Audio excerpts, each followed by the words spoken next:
Very good morning, students. Today we are gathered here for the solutions. Solutions हम पढ़ रहे थे पिछली क्लास में और आज भी हम solutions continue करने वाले हैं.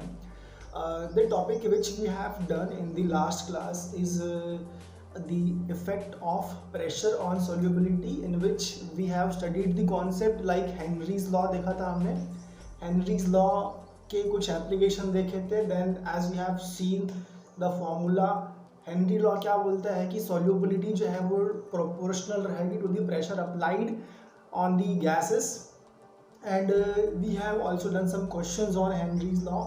फ्रॉम टुडे आज हम पढ़ने वाले हैं सॉलिड सॉल्यूशन वाले concept and the next concept of solution chapter, in which we are going to cover all the remaining जो मतलब कॉन्सेप्ट हम कवर करेंगे उसको आज. So let us start. Myself Vishnukant Tiwari.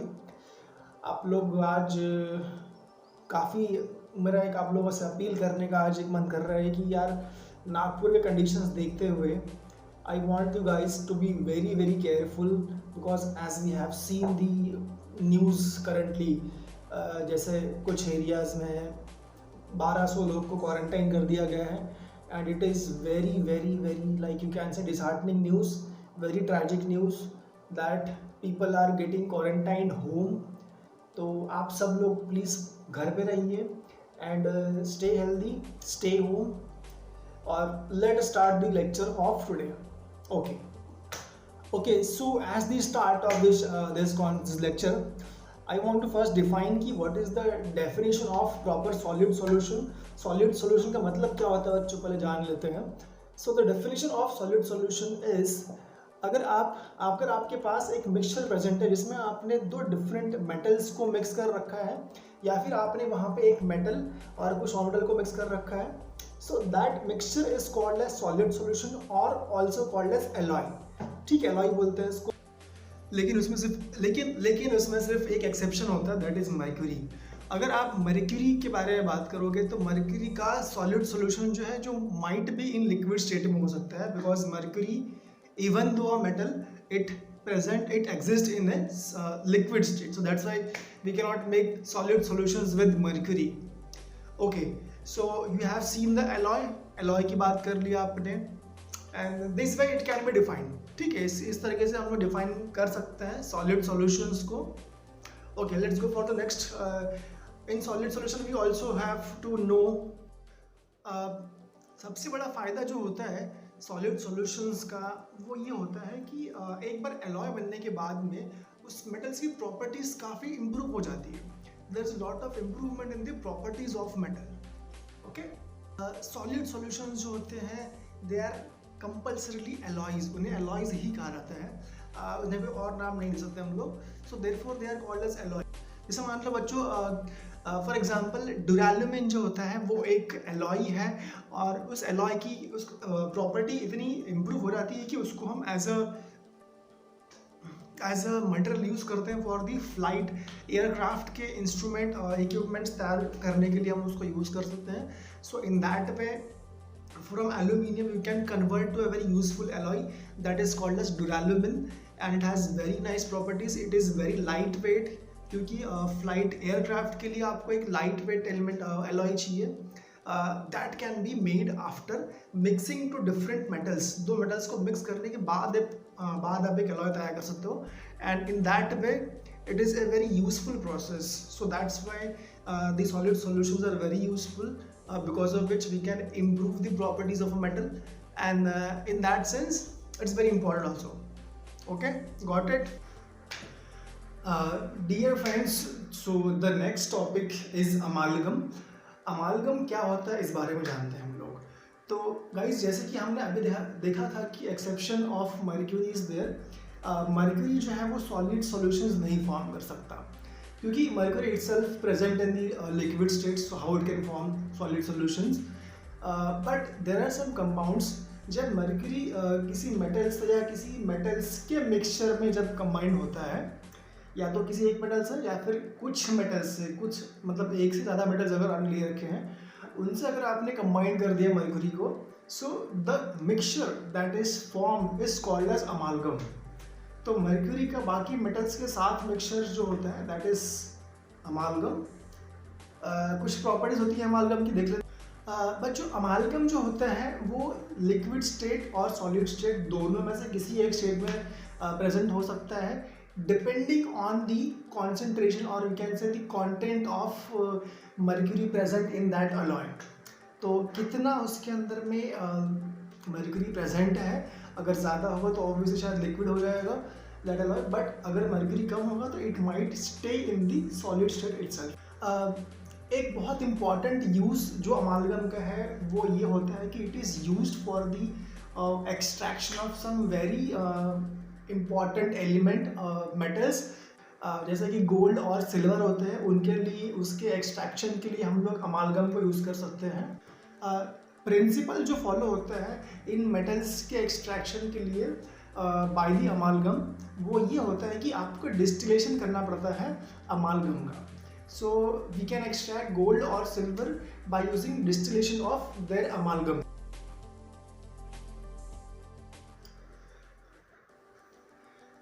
Now after so many definitions and explanation, now we should see some examples of alloys. Alloys के example कौन से होते हैं, एक बार हम लोग उनको list out कर लेते हैं. So let's see example of so at the very first we should see about the duralumin. Duralumin जो होता है बच्चों, ये एक एल्यूमिनियम का, मैग्नीज का, कॉपर एंड मैग्नीशियम का alloy है. The very important thing about this, it is very light and it is very durable, बहुत स्ट्रांग और बहुत दिन तक इसकी लाइफ होती है एंड बहुत हल्का होता है. That's why it is used as the material to build the aircraft. Aircraft की बिल्डिंग के लिए हम लोग डुरालुमिन यूज़ करते हैं बिकॉज उसकी प्रॉपर्टी होती है, it is very light and very durable. So that was the first example of alloy. सबसे पहला इंपॉर्टेंट एलॉय जो है वो डुरालुमिन का होता है. नाउ दूसरा एग्जांपल जो है बच्चों वो होता है बैबिट मेटल का, जो कि एलॉय है एंटीमनी का विद टीन एंड कॉपर, जिसको हम लोग यूज़ करते हैं in the manufacturing of. So what we can summarize कि बैबिट मेटल जो है इसको यूज़ करते हैं फॉर मशीन बेयरिंग के लिए. अब मशीन बेयरिंग जो बच्चे होते हैं ये एक एंटी फ्रिक्शन मेटल की तरह यूज़ होता है. आपके पास अगर मान लो कि मशीन वर्क कर रहा है, उसके अंदर अगर आप चाहते हो कि फ्रिक्शन जो है वो बहुत कम हो, so we use machine bearings. Okay, the next is specialization alloy. इस एलॉय के अंदर में स्टूडेंट्स 5 से लेके 20% के बीच में मैग्नीज यूज़ करते हैं. एंड दी फेरोमैग्नेटिक वाला जो एलॉय होता है उसके अंदर भी मतलब हम 70 से लेके 80% तक मैग्नीज यूज़ करते हैं. और इन दोनों में, स्पेशलाइजन में और इन दी फेरोमैग्नेटिक एलॉय, दोनों के अंदर मैग्नीज प्लस एलॉय यूज़ करते हैं. सो 5-20% आपको वहाँ पे मैग्नीज था, बाकी आयरन था. यहाँ पे 70 से लेके 80% आपका मैग्नीज रहेगा और बाकी 20 से लेके 30% आपका आयरन हो सकता है. The main use of specialization alloy is student done for rail making. Rail road जो आपकी होती है वहाँ पर आप यूज़ करते हो स्पेशलाइजन वाले एलॉय को, and that alloy is used there in railway industry. The next alloy is manganin alloy. Now manganin alloy जो होता है गाइस, इसमें 3 एलिमेंट्स को यूज़ करते हैं हम लोग, and this 3 elements are copper, manganese and nickel. We have 84% of copper, 12% of manganin. कितना मैंगनीज कितना हो गया ये 84, 12, 96 ना, 96 and 4% nickel use. And this alloy of manganese is student used for the like you can say thermometer or temperature, electrical instrument जो होते हैं उसमें यूज़ कर सकते हैं इसको, क्योंकि मैंगनीन का जो टेम्परेचर कोएफिशिएंट जो होता है ये बहुत ही कम होता है. एंड इसका मतलब क्या होता है कि मान लो अगर आपने टेम्परेचर को इंक्रीज़ किया तो उसके रेजिस्टेंस के अंदर बहुत कम चेंज आएगा. सो व्हाट वी कैन से कि मैंगनीज जो है, manganin, the alloy name is manganin, और ये काफ़ी अच्छा ऑप्शन है to make electrical instrument because इसका रेजिस्टेंस बहुत चेंज नहीं होता, मतलब प्रॉपर्टीज जो है बहुत ज़्यादा चेंज नहीं होती हैं when the temperature is varied. Okay, so with that said we are now here. हम लोग नेक्स्ट टॉपिक पे पहुंच चुके हैं बच्चों. That's our next topic is colligative properties. अब कॉलिगेटिव प्रॉपर्टीज क्या है हमें पढ़ना है. सो बच्चों अगर डिफाइन करना चाहें हम लोग कि डेफिनेशन क्या होगा कॉलिगेटिव प्रॉपर्टीज़ का, तो उसको डिफाइन इस तरीके से करते हैं कि any property of a system which depends entirely completely on the amount of और you can say the quantity of solute present in the solution. जो प्रॉपर्टी सिर्फ और सिर्फ सॉल्यूट पे डिपेंड करती है और ना कि मतलब उसकी जो बाकी चीज़ें हैं उन पे डिपेंड नहीं करेगी, these kind of properties are called as colligative properties. So we have seen the definition of colligative properties. Now we should see the examples which we have in our syllabus. So there are four examples, four colligative properties we are having in our syllabus of class 12th. The first one is relative lowering of vapor pressure. Second one is the elevation of boiling point. Third one is depression in freezing point, and the fourth one is osmotic pressure. Yeah, so there are these four. Okay, so we are heading towards our first colligative property, that is relative lowering of vapor pressure. Before understanding what is this property, we should understand first of all the very basic concepts of what is the meaning of vapor pressure. So let's understand first. So we are going to understand the meaning of vapor pressure कि ये concept का मतलब क्या है। Guys मान लो अगर आपके पास में एक ओपन वेसल रखा हुआ है लाइक दिस। अब ये वेसल ठीक है ओपन वेसल है,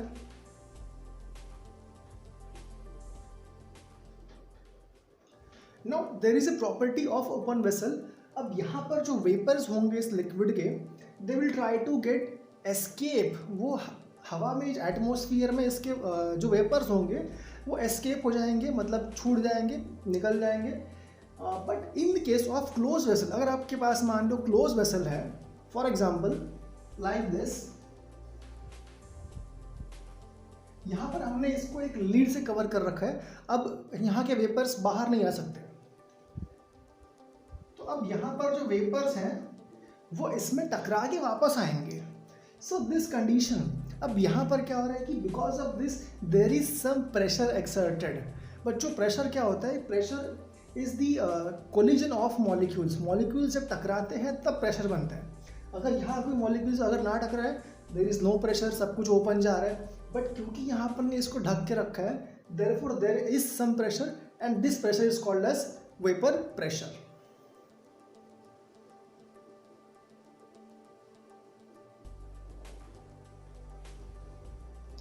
Okay, so that was the explanation from the diagram, but I want to again explain that concept into 3 points. So you have to understand 3 points very clearly. Okay, the first, if you have put, अगर आपने vessel में एक volatile liquid रखा हुआ है तो उसकी tendency होती है कि उसके वेपर्स जो है वो बाहर निकलते जाएंगे and there is a process of evaporation. अगर लिक्विड वॉलेटाइल है तो इवेपोरेशन होगा, first point. And in the first point there is no equilibrium attained, वहां पर कोई इक्विलिब्रियम अटेन्ड नहीं है, मतलब से मॉलिक्यूल्स निकल रहे हैं, वापस नहीं आ रहे हैं। So that was the first point. Second point, if that same liquid, अगर कोई सेम लिक्विड आपने अगर एक क्लोज्ड वेसल में रखा है और उस क्लोज्ड वेसल में क्या होगा, ऊपर लिड रहेगा। अब उस लिड से टकरा के मॉलिक्यूल्स वापस आपके लिक्विड में आएंगे, मॉलिक्यूल्स ऊपर गए इवेपोरेट होके। अब क्योंकि वहां पे कुछ टकराने के लिए मिल रहा है उन लोग को, so they will again come back to the liquid state. This process is called as condensation. First was evaporation, second was condensation. अब कुछ देर बाद क्या होगा कि ये process of evaporation and the process of condensation, this both process will come into the equilibrium. अब दोनों का जो रेट है, जिस रेट से मॉलिक्यूल्स ऊपर जा रहे थे और जिस रेट से मॉलिक्यूल वापस कंडेंस हो रहे थे, ये दोनों रेट जो है वो इक्वल हो जाएंगे, they will come into the equilibrium. And at that moment, और उस टाइम पर जो प्रेशर एक्सर्ट कर रहे होंगे गैस के molecules on the surface, that pressure is called as vapour pressure. समझ में आ गया? इवेपोरेशन होगा, कंडेंसेशन भी होगा, फिर दोनों का रेट जो है वो इक्विलिब्रियम में आएगा, और उस इक्विलिब्रियम की स्टेट पे, जिस स्टेट पे मॉलिक्यूल्स जितने निकल रहे हैं और जो मॉलिक्यूल्स ड्रॉप हो रहे हैं उनका रेट एक फिक्स स्टेट में आ चुका है, that state the pressure exerted by the molecules is called as vapor pressure of the liquid. And also you should remember very clearly that the vapor pressure of a liquid increases with increasing temperature. अगर temperature बढ़ाओगे तो vapour pressure जो है वो बढ़ेगा with temperature. Now friends, when you add a non-volatile solute to a solvent, the vapor pressure of that solvent decreases. तो जब आप एक नॉन वोलेटाइल सॉल्यूट को ऐड करोगे इज एडेड, अब इसमें क्या होता है कि कुछ सरफेस के जो सरफेस पर जो लोकेशन था पूरा सॉल्वेंट के मॉलिक्यूल्स का, अब वो कम हो चुका है। यह आपका लिक्विड था, अब लिक्विड की पूरी सरफेस पर कुछ सॉल्यूट के मॉलिक्यूल्स आ चुके हैं, तो अब वहां से प्रेशर निकल नहीं पा रहा।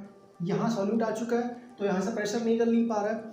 तो क्या होगा when you add a non volatile solute अगर आप ऐड करते हो किसी सॉल्वेंट के अंदर में, तो उसका वेपर प्रेशर जो है वो डिक्रीज हो जाता है। So therefore the vapour pressure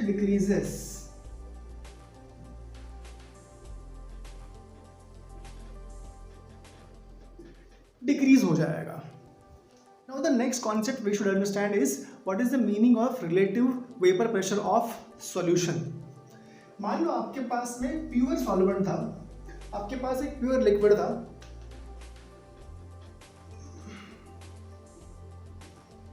और इसका वेपर प्रेशर था आपका vapour pressure of this is P0, ठीक है। P0 जो है इसका प्योर का वेपर प्रेशर है। अब मान लो आपने इस सॉल्वेंट के इस लिक्विड के अंदर आपने एक नॉन वोलेटाइल सॉल्यूट को ऐड कर दिया और उसका प्रेशर कुछ कम हो जाएगा। अब मान लो कि वो प्रेशर कम होके it reach the value of P। अब मान लो यहाँ पे सॉल्यूशन की जो प्रेशर है, the pressure of solution reaches the value of P। अभी P हो चुका है। Now the concept of relative vapour pressure, relative vapour pressure जो है इसका मतलब क्या होगा कि एज कंपेयर टू प्रेशर कितना होगा। So this value is equals to P upon P0। Relative vapour pressure of solution is the pressure जो बाद में सॉल्यूशन का बन चुका है as compare to the pressure which was in the beginning before adding the solute. तो इसको बोलते हैं relative vapour pressure of solution,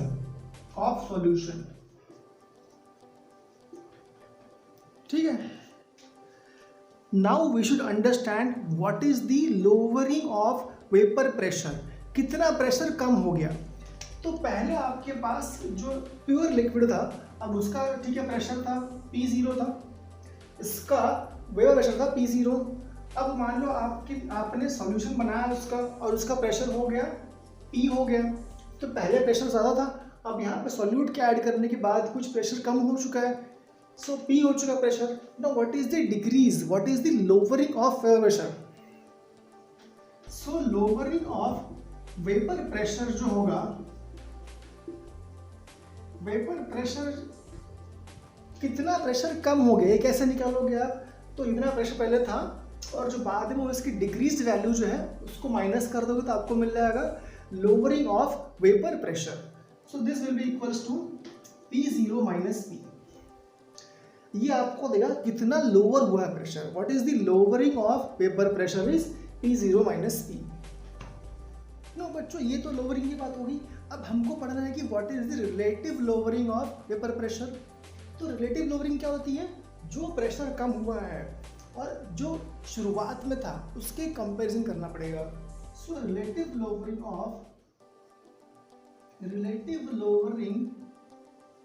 of vapour pressure जो होगा ये होगा P0 माइनस P, जितना लोअरिंग हुआ है वो, और इसको डिवाइड कर देंगे हम लोग by P0।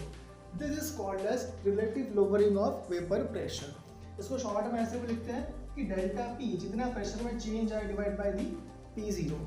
This term is very important and this is a qualitative property ये डिपेंड नहीं करती है on the anything except solute. ये सिर्फ सॉल्यूट के कंटेंट पे डिपेंड करती है। अभी हम डिराइव भी करेंगे, ठीक है। बस आप याद कर लो कि इसको बोलते हैं relative lowering of vapour pressure. Before moving ahead, now you should know about a law. एक नियम है, बीच में आपको पढ़ना पड़ेगा। That's law is called as Raoult's law. तो राउल्स लॉ जो है, this you should understand what is the meaning of this law. So this law states that the partial pressure of any liquid component, अगर आपके पास कोई liquid component है और उसमें कोई एक component है, मान लो कि A B C कोई भी रहेगा, तो उस component का जो partial pressure जो होगा that is always equals to the product of, मतलब multiplication of the mole fraction and its pressure in the pure component in the pure state. अब बच्चों जरा इसको डिराइव करते हैं कि इसका डेरिवेशन कैसा होगा, एक बार देखते हैं। लेट सपोज आपके पास एक बाइनरी सॉल्यूशन है। The meaning of binary solution is कि इसमें दो कंपोनेंट रहेंगे A and B. So we have two component A and B. अब बच्चों मान लो कि there is some pressure by A, तो इसको बोल लेते हैं we have P A. A जो है पी ए प्रेशर लगा रहा है और बी जो है वो पी बी प्रेशर लगा रहा है। अब राउल्स लॉ का बोलना ऐसा है कि the partial vapour pressure of any component will be equals to its mole fraction and multiplied by its vapour pressure in the pure state. और pressure in the pure state जो इसको हम show करते हैं by P naught A show करते हैं, and this is called as partial vapour pressure, this is called as vapour pressure in the pure state. For B क्या होगा, P B equals to क्या होगा, X B multiplied by P zero B होगा। दोनों का निकाल लिया आपने, तो ये दोनों राउल्स लॉ के स्टेटमेंट से निकाल लिया आपने। नाउ वी नो दैट जो पूरा प्रेशर जो सॉल्यूशन एक्सर्ट कर रहा है, the pressure total applied by the both component, it's called as PT और टोटल प्रेशर। तो ये पीटी क्या होगा, PT is the summation of P A and P B. PT जो है प्रेशर बाई टोटल सोल्यूशन जो होगा that is going to be the sum of partial pressure exerted by component A and component B. अब दोनों को आपने Raoult's law के हिसाब से निकाल रखा था, दोनों को यहाँ पे सब्स्टिट्यूट कर दो, तो ये हो जाएगा आपका X A P naught A और X B P naught B हो जाएगा। ओके, नाउ क्योंकि हमको पता है कि दोनों के मोल फ्रैक्शन जो होंगे, है ना, we know that in a binary solution, अगर मान लो मेरे पास इसका मोल फ्रैक्शन एक्स ए है, इसका मोल फ्रैक्शन एक्स बी है, so sum of the mole fraction is always equals to 1। So दोनों को सम करने के बाद में क्या मिल जाएगा मुझे, एक्स से एक्स बी इक्वल्स टू 1 मिल जाएगा। Now friends, since we have assumed that, हमने ये एज्यूम कर रखा है कि हमारा सॉल्यूट जो है, our solute is non volatile. अपना सॉल्यूट जो है वो एक नॉन वोलेटाइल कंपोनेंट है, मतलब वो इवेपोरेट नहीं होता है। अगर मान लो the example of any non volatile component is like, अगर मान लो पत्थर लिया आपने, ठीक है, पत्थर उड़ता नहीं है, पत्थर गैस में कन्वर्ट नहीं होता, so that's why we have taken our solute as B as non volatile. तो इसका प्रेशर जीरो हो जाएगा, there is no pressure of B. अरे पत्थर का प्रेशर प्योर फॉर्म में क्या होगा, कुछ नहीं होगा, जीरो होगा। So this part become zero. तो क्या हो जाएगा बच्चों, ठीक है, इसको आप जरा याद कर लो, ठीक है, हम जरा फिर से एक बार सॉल्व करते हैं इसको।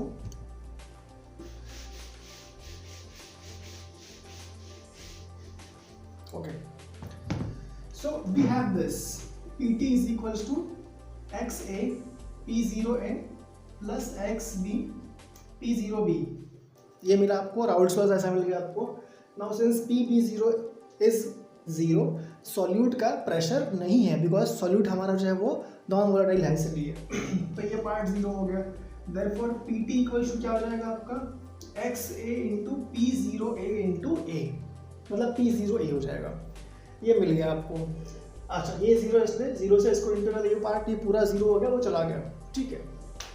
अब हमें पता है कि एक्स ए प्लस एक्स बी दोनों का मोल फ्रैक्शन प्लस करके हमको मिल जाएगा 1 मिल गया।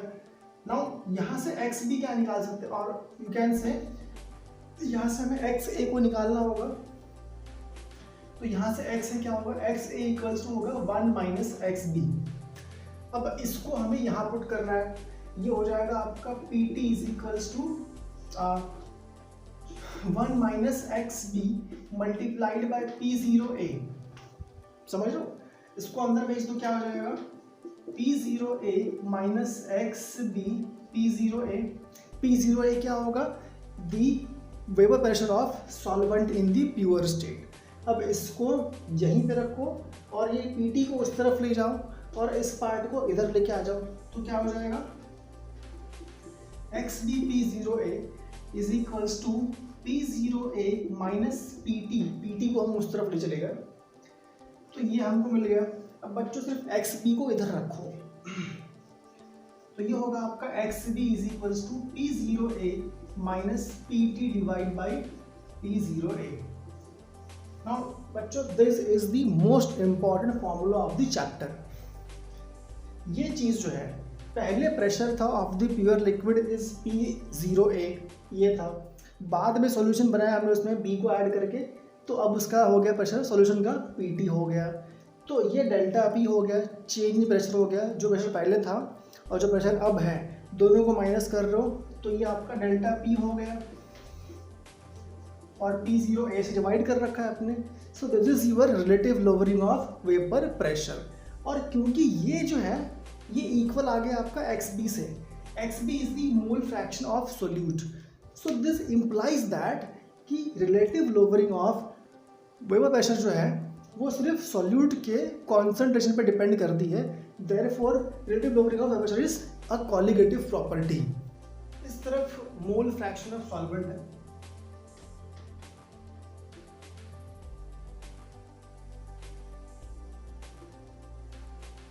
सॉल्वेंट का मोल फ्रैक्शन यहाँ वैरी करेंगे। अब बच्चों मोल फ्रैक्शन वैरी कहाँ से कर सकता है, सो फ्रॉम एक्स जीरो, मान लो कि आपके पास लेट्स सपोज कि हम x1 बोलते हैं, let's called component 1 as solvent. तो x1 आपका 0 होगा शुरुआत में, मतलब मान लो कि 0 से लेकर 1 के बीच में कहीं वैरी कर रहा है, और x1 यहाँ 1 हो गया मोल फ्रैक्शन। अब बच्चों प्रेशर ऑफ सॉल्वेंट पहले 0 P0 मान लेते हैं and something at P you can say P0 तक वैरी कर रहा है।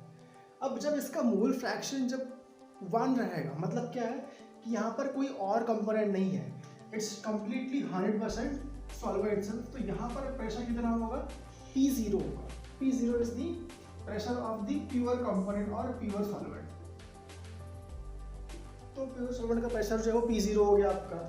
अब यहाँ प्रेशर हो गया जैसे ही आपका सॉल्वेंट के लिए, सॉल्वेंट की बात कर रहे हैं, और on the Y axis we have vapour pressure of solvent, on the y-axis we have vapor pressure of solvent हमने लगा रखा है यहाँ पे। जब मोल फ्रैक्शन 1 होगा, मतलब जब 100% आपका सिर्फ सॉल्वेंट है, तब वहाँ प्रेशर है आपका P0। जैसे ही मोल फ्रैक्शन थोड़ा कम होगा, अब यहाँ पे सॉल्यूट तो नॉर्मल टाइल है आपका, जिसके वेपर्स है ही नहीं, तो जैसे ही इसका मोल फ्रैक्शन कम होगा, प्रेशर भी क्या होगा, थोड़ा सा कम हो जाएगा। अब मान लो कि प्रेशर यहाँ निकाल लिया आपने, तो लेट्स सपोज कि यहाँ एक प्रेशर है, यहाँ पर एक मोल फ्रैक्शन है आपका, और उसका पार्शियल प्रेशर इतना है। So therefore what we can say कि ये जो डिक्रीज जो हुआ है, this decrease is equals to delta P. मान लो कि कुछ देर के बाद मोल फ्रैक्शन आपका जो है वो हो चुका है समथिंग एक्स हो चुका है, और यहाँ पर प्रेशर कम होके आ चुका है समथिंग पी, पीटी। अब पीटी यानी क्या होता है, वी नो दैट कि PT is equals to mole fraction of X A, और you can say x1 multiplied by pressure of solvent in pure state. Mole fraction से आप इसको इंटू करोगे तो आपको मिल जाएगा पार्शियल प्रेशर। तो this change in pressure is equals to delta P. ये आपको लोअरिंग ऑफ वेपर प्रेशर देगा। सो ये ग्राफ पर क्वेश्चन पूछते हैं कई बार, सो एक्सप्लेन कर दिया मैंने आपको। जैसे मोल फ्रैक्शन कम होगा सॉल्वेंट का, वैसे प्रेशर ऑफ सॉल्यूशन भी कम होगा। Okay, now students, there is one question always present in the board examination और इन द कॉम्पिटिटिव एग्जामिनेशन कि आपको प्रेशर दिया होता है and you have to find the molecular weight of the solute. तो देर इज सम रिलेशन, एक formula यहाँ पे आता है जो फार्मूला आपको रिलेट करता है with two quantities, that is the pressure of solvent और solution and the molecular weight of solute. So will understand कि कैसे इसको कन्वर्ट करते हैं. सो देखो what you have seen that कि relative lowering of vapour pressure जो है, relative lowering of vapour pressure, इतना लंबा नाम है, ठीक है, इसको ठीक है शॉर्ट में लिखते हैं हम, ठीक है, RLVP. So will you always RLVP short form है. सो गाइज RLVP जो होता है relative lowering of vapour pressure, this equals to delta P upon P0 P0A और P01 दोनों चलता है, कोई इशू नहीं है. मतलब जितना प्रेशर में चेंज आया and the pressure of pure solvent. Okay, so this is we have found as XB. XB यानी क्या होगा, मोल फ्रैक्शन ऑफ सॉल्यूट. ओके, तो यहाँ से कहानी शुरू होती है, समझ में आ गया आप लोग को. ये हमने डिराइव कर रखा था कि the relative lowering of vapour pressure is equals to mole fraction of solute, देखा था हमने. अब यहाँ से हम निकालते हैं कि by this formula if vapour pressure of solvent is given then how to calculate the molecular weight of solute. Okay, now you know that, आपको पता है कि मोल फ्रैक्शन ऑफ B कैसे निकालते हैं. मान लो आपके पास में एक बाइनरी सॉल्यूशन है जिसमें A और B है. B आपका सॉल्यूट है और A आपका सॉल्वेंट है. A is always used for solvent and B is used for solute. A जो है, the letter A is normally used for solvent, letter B is normally used for solute. अब XB यानी मोल fraction of solute हो गया. ये कैसे निकालोगे, तो मोल फ्रैक्शन क्या होता है कि उस कंपोनेंट के जितने नंबर ऑफ मोल्स हैं, मान लो इस सॉल्यूशन में A के मोल्स थे Na और B के मोल्स थे Nb. अब मोल फ्रैक्शन क्या बोलते हैं कि अच्छा मुझे B का मोल फ्रैक्शन निकालना है, I have to find the XB, मतलब मुझे B का मोल फ्रैक्शन निकालना है, तो B के नंबर ऑफ मोल्स लूँगा मैं और पूरे टोटल मोल्स जितने प्रेजेंट है इस सॉल्यूशन में उसको मैं डिवाइड कर दूंगा इसमें. अब इसमें कुछ मोल्स A के प्रेजेंट है, कुछ मोल्स B के प्रेजेंट है, पूरे कितने हो गए यहाँ पे, तो Na plus NB gives you total number of moles. तो उस पूरे मोल से मैं डिवाइड कर दूंगा इसको, तो ये हो जाएगा आपका Na प्लस NB हो जाएगा.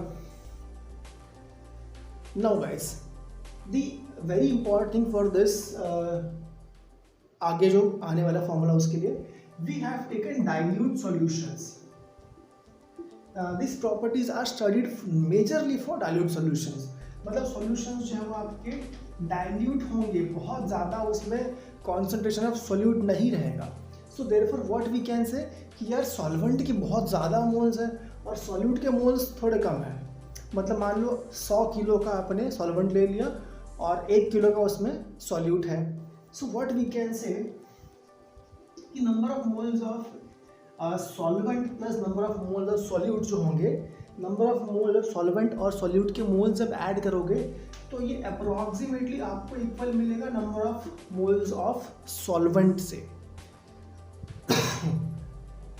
सॉरी, तो ये आपको इससे इक्वल मिल जाएगा. तो इसको हम रिप्लेस कर देंगे यहाँ पे. So what will get, XB equals to मिल जाएगा हमको NB डिवाइड बाई Na मिल जाएगा. अब ये मिल चुका है, तो अपना तो यहाँ पर ये XB से इक्वल्स था, है ना. तो अब इसको हम NB अपॉन Na को इक्वेट कर देंगे इस चीज से. ठीक है, थोड़ा मिटाता हूँ मैं.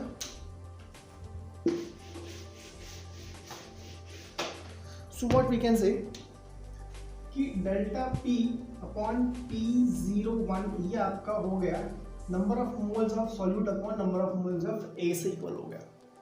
अब नंबर ऑफ मोल्स कैसे निकालते हैं, तो नंबर ऑफ मोल्स निकालते हैं NB इक्वल्स टू क्या होगा, the wait of solute divide by molecular weight of solute, है ना. नंबर ऑफ मोल कैसे निकालते हैं, वेट अपॉन मॉलिक्यूलर वेट. तो सॉल्यूट की बात कर रहे थे, सॉल्वेंट के लिए क्या होगा, wait of solvent divide by molecular weight of solvent. Okay, अब इसको रिप्लेस कर दो यहाँ पे, ये क्या हो जाएगा, wait of solute divide by molecular weight of solute and weight of solvent divided by molecular weight of solvent. अब ये आप प्रॉपरली क्रॉस इनटू कर दो, ये उल्टा होके ऊपर जाएगा So this will be equals to weight upon weight of solute upon molecular weight of solute multiplied by molecular weight of solvent divide by weight of solvent. इस तरीके से मिलेगा आपको. और इक्वल्स टू में था आपका डेल्टा पी अपॉन P1 0 था. यहाँ तक बात सही है. क्वेश्चन क्या पूछते हैं भैया, find the molecular weight of this. तो ये क्या हो जाएगा, molecular weight of solute will be equals to